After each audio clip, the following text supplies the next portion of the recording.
ओम शांति। ओम शांति। बाबा के महावाक्य सुनते हैं। बाबा कहते, मीठे बच्चे, प्राणदान देने वाला बाप है। वह नॉलेज ऐसी देते हैं जिससे प्राणदान मिल जाता है। ऐसे प्राणदान देने वाले बाप को प्यार से याद करो। पर्सन किस आधार पर 21 जन्मों तक तुम्हारे सब भंडारे भरपूर रहते हैं? उत्तर, संगम युग पर तुम बच्चों को जो नॉलेज मिलती है, यह सोर्स ऑफ इनकम है। इस पढ़ाई के आधार से सब भंडारे भरपूर हो जाते हैं। इस पढ़ाई से 21 जन्मों की खुशी मिल जाती है। ऐसी कोई चीज नहीं जिसके प्राप्ति की इच्छा रहे। बाबा नॉलेज का दान ऐसा देते हैं जिससे आत्मा क्या से क्या बन जाती है। ओम शांति। भगवान वाज शालिग्राम समझते हैं, शिव बाबा हमको पढ़ाने आते हैं। बच्चे जानते हैं, वही सृष्टि के आदि मध्य अंत को जानते हैं। बच्चों को अब कोई नई बात नहीं लगती, समझ में आ गया है। मनुष्य तो सब भूले हुए हैं। जिसने पढ़ाया उनके बदले पहले नंबर में पढ़ने वाले का नाम डाल दिया है। तुमको पढ़ते पढ़ते यह बात सिद्ध करनी है। भारत के शास्त्रों की ही बात है और धर्म के शास्त्रों की नहीं। भूल ही भारत के शास्त्रों की है।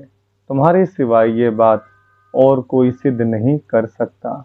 बच्चे जानते हैं यह अनादि ड्रामा है, फिर भी रिपीट होगा। तुम मनुष्य मात्र को सुधारने का पुरुषार्थ करते हो। मनुष्य जब सुधरते हैं तो दुनिया ही सुधर जाती है। सतयुग है सुधरी हुई नई दुनिया और कलयुग है अनसुधरी हुई पुरानी दुनिया। यह भी तुम बच्चे अच्छी रीति समझते हो और धारण कर समझाने लायक भी बनते हो। इसमें बड़ी रिफाइननेस चाहिए। बाबा तुमको कितना रिफाइन कर समझाते हैं, सुधारते हैं। बाप कहते हैं, जब तुम सुधर जाते हो मुझे सुधारने की जरूरत नहीं रहती। तुम अनआर्य बन पड़े थे, अब आर्य अर्थात देवी देवता बनना है। सो तो सतयुग में ही होंगे।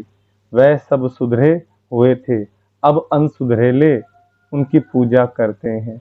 यह किसकी बुद्धि में नहीं आता कि हम उनको क्यों सुधरेले कहते हैं सब मनुष्य जो सुधरेले आर्य थे, वही सब अनसुधरेले बने हैं।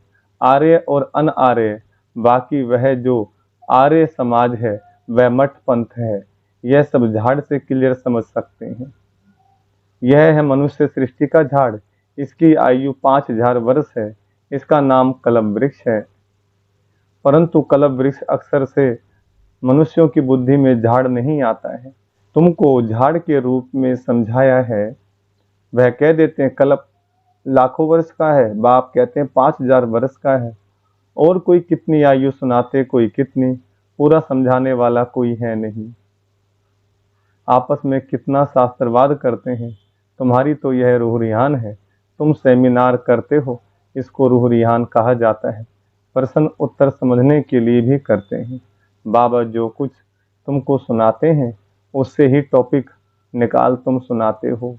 वो लोग क्या सुनाते हैं यह भी तुम जाकर सुनो, फिर आकर सुनाना चाहिए कि इस प्रकार का वाद विवाद चलता है। पहले तो यह समझाना है कि गीता का भगवान कौन। भगवान बाप को भूलने कारण बिल्कुल चट खाते में आ गए हैं। तुम बच्चों का तो बाप से लव है। तुम बाबा को याद करते हो, बस बाबा ही प्राणदान देने वाला है। नॉलेज का दान ऐसा देते हैं जो क्या से क्या बन जाते हैं। तो बाप पर लव रहना चाहिए। बाबा हमको ऐसी ऐसी नई बातें सुनाते हैं। हम श्री कृष्ण को कितना याद करते हैं, वह कुछ देता ही नहीं। श्री नारायण को याद करते, याद करने से कुछ होता है क्या? हम तो कंगाल के कंगाल ही रह गए। देवताएं कितने सॉल्वेंट थे, अब सभी आर्टिफिशियल चीजें हो गई हैं जिसका दाम नहीं। उनका आज दाम हो गया है। वह अनाज आदि के दाम की बात ही नहीं। सबको अपनी अपनी प्रॉपर्टी आदि है। कोई अप्राप्त वस्तु नहीं जिसकी प्राप्ति की इच्छा रहे। बाबा कहते हैं, मैं तुम्हारा भंडारा भरपूर कर देता हूँ।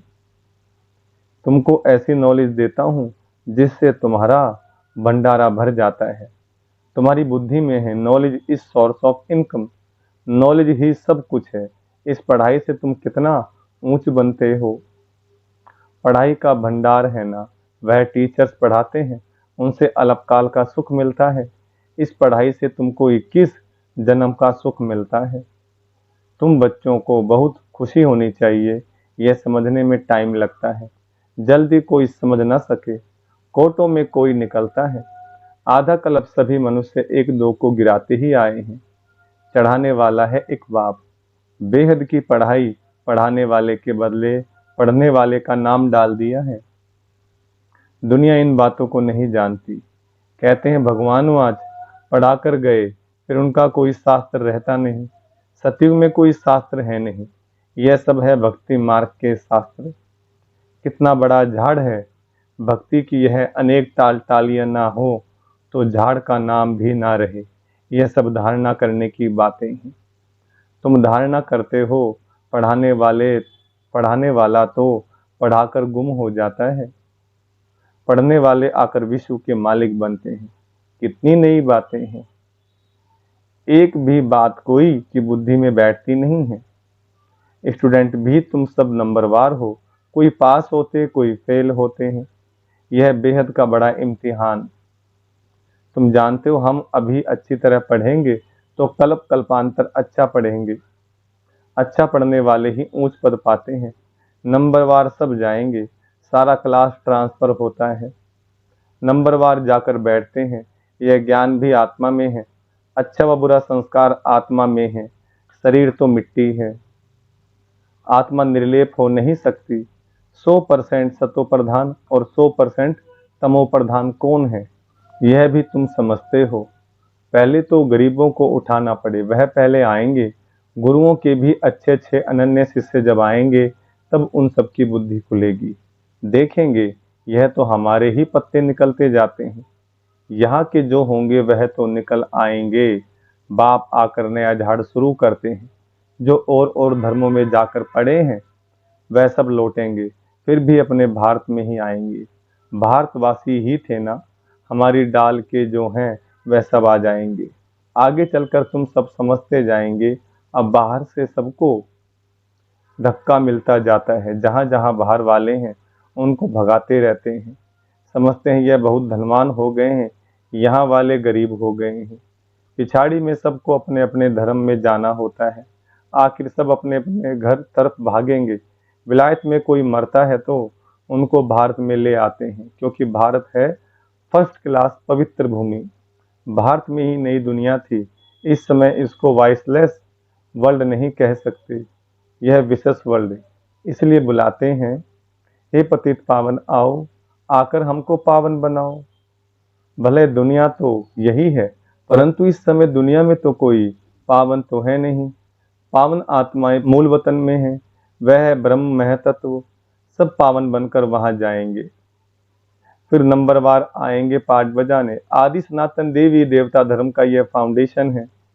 फिर 3 ट्यूब निकलती हैं। यह तो देवता धर्म है, यह कोई ट्यूब नहीं है। पहले यह फाउंडेशन, फिर 3 ट्यूब्स निकलती हैं। मुख्य है 4 धर्म। सबसे अच्छा धर्म है यह ब्राह्मण धर्म। इनकी बहुत महिमा है। हीरे जैसा तुम यहाँ बनते हो। बाप तुमको यहाँ पढ़ाते हैं तो तुम कितने बड़े हो। देवताओं से भी तुम ब्राह्मण बड़े नॉलेजफुल हो। वंडर है ना, हम जो नॉलेज लेते हैं वह हमारे साथ चलती है, फिर वह नॉलेज को ही भूल जाते हैं। तुम जानते हो पहले हम क्या पढ़ते थे, अब हम क्या पढ़ते हैं।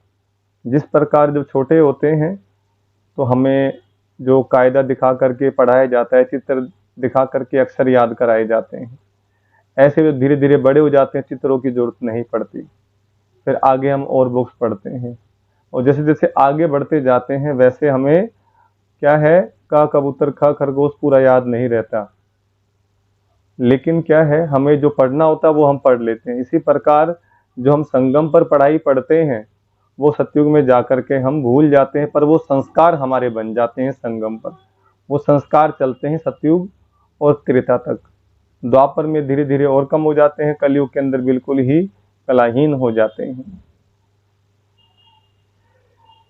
जिस प्रकार छोटा बच्चा होता है, फ्लेक्सिबल होता है, धीरे धीरे बड़ा होता है और शरीर मजबूत हो जाता है, और धीरे धीरे बुढ़ापा आता है, बुढ़ापे के अंदर में हाथ पांव काम करना बंद कर जाते हैं। ऐसे ही सतयुग, त्रेता, द्वापर, कलयुग। सतयुग में हम थे देवी देवता रूप में, त्रेता के अंदर क्षत्रिय घराना, द्वापर के अंदर आए तो और डाउन, कलयुग में आकर एकदम पतित, माना बुढ़ापा आ गया।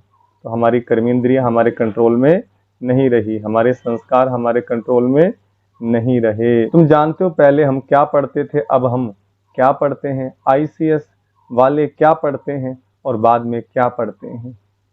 फर्क तो है ना। आगे चलकर तुम बहुत नई पॉइंट सुनेंगे, अभी नहीं बताएंगे। पार्ट ही आगे सुनने का है, बुद्धि में रहता है। नॉलेज का पार्ट जब पूरा होना होगा तब हम भी उस समय बाबा के ज्ञान को धारण कर लेंगे। फिर हमारा पार्ट स्वर्ग में शुरू हो जाएगा, उनका पार्ट पूरा हो जाएगा। बुद्धि में बहुत अच्छी धारणा चाहिए। सिमरन करते रहो, बाप को याद करते रहो। याद नहीं होगी तो कम पद पाएंगे। बाप को याद करते करते शरीर का भान निकल जाएगा। बाबा को याद करते करते शरीर का भान निकलता जाएगा। सन्यासी भी इस अवस्था का अभ्यास करते करते शरीर छोड़ देते हैं, परंतु उन्हों का रास्ता अलग है, इसलिए उनको फिर जन्म लेना पड़ता है। फॉलोअर समझते हैं वह ब्रह्म में लीन हो गया, फिर वापस आ नहीं सकता। बाप समझाते हैं वापस कोई भी जा नहीं सकते, जब तक बाबा ना आए और राह ना बताए तब तक वापस नहीं जा सकते। पिछाड़ी में सब एक्टर्स जब स्टेज पर आएंगे तब फिर घर जाएंगे। घर माना परम धाम। वह हद का विनाशी नाटक, यह बेहद का अविनाशी नाटक तुम अच्छी तरह समझा सकते हो। यह ड्रामा जो मिसल चलता है वह तो फिर छोटे छोटे ड्रामा बनाते हैं, झूठी फिल्म बनाते हैं। उनमें थोड़ी अच्छी बातें होती हैं, जैसे विष्णु अवतरण दिखाते हैं, ऐसे नहीं ऊपर से कोई उतर आता है। लक्ष्मी नारायण पाठ बजाने आते हैं, बाकी ऊपर से कोई नहीं आते हैं। अब तुम बच्चों को बाप पढ़ाते हैं, तब यह बातें तुम सब समझ सकते हो। पहले तुम भी तुच्छ बुद्धि थे, जब बाप ने समझाया है तब तुम्हारे कपाट खुल गए हैं। तो इतना समय जो कुछ सुना वह कोई काम का नहीं था और ही गिरते गए, इसलिए तुम सबसे लिखवाते हो। जब लिख कर देवे तब समझा जाए। कुछ बुद्धि में बैठा है, बाहर से आते हैं, फार्म भराते हैं तो मालूम पड़े हमारे कुल का है। मूल बात है बाप को जानना। समझे कि बरोबर कलब कलब बाप हमको पढ़ाते हैं। यह पूछना है कब से पवित्र बने हो। जल्दी नहीं सुधरते, घड़ी घड़ी माया पकड़ लेती है। देखती है कच्चा है तो हप कर लेती है। कई महारथियों को भी माया हप कर गई। शास्त्रों में भी मिसाल अभी के हैं। मंदिर में भी घोड़े सवार, महारथी, प्यादे आदि दिखाते हैं। तुम अब अपना यादगार देखते हो, जब तुम बन जाएंगे तो भक्ति उड़ जाएगी। तुम किसको माथा नहीं टेक सकते हो। तुम पूछेंगे यह कहाँ गए, इनकी बायोग्राफी बताओ। बाबा ने तुम बच्चों को नॉलेजफुल बनाया है, तब तुम पूछते हो तो नशा रहना चाहिए। पास विद ऑनर 8 होते हैं, यह बहुत बड़ा इम्तिहान है। अपने को देखना है हमारी आत्मा पवित्र बनी है। बैटरी भरेगी तब जब योग होगा। बाप से योग होगा तो सतो प्रधान बनेंगे। तमो प्रधान आत्मा वापस नहीं जा सकती है। यह भी ड्रामा है, वहाँ दुख देने वाली कोई चीज नहीं है। गायें भी सुंदर हैं, श्री कृष्ण के साथ गायें कितनी सुंदर दिखाते हैं। बड़े बड़े आदमी का फर्नीचर भी सुंदर। गायें अच्छा दूध देती है, तब तो दूध की नदियां बहती हैं। अब यहाँ नहीं है, अभी तुम नॉलेजफुल बन गए हो। इस दुनिया को तुम तुच्छ समझते हो। इनका सारा किचड़ा स्वाहा होना है, फिर सारा किचड़ा निकल सब स्वच्छ बन जाएंगे। हम अपनी राजधानी में जाते हैं, उनका नाम है स्वर्ग। सुनते ही खुशी होती है। अच्छा, मीठे मीठे सिकलदे बच्चों प्रति माता पिता बाप दादा का याद प्यार गुड मॉर्निंग। रूहानी बाप की रूहानी बच्चों को नमस्ते। हम रूहानी बच्चों की रूहानी बाप दादा को नमस्ते। धारणा के लिए मुख्य सार है। पहला पॉइंट, इस अनसुधरी पुरानी दुनिया को सुधारने के लिए स्वयं को सुधारना है। अपनी बुद्धि को बाप की याद से रिफाइन बनाना है। दूसरा, आपस में रू रियान करनी है, वाद विवाद नहीं। नॉलेज का दान दे, सर्व का भंडारा भरपूर करना है।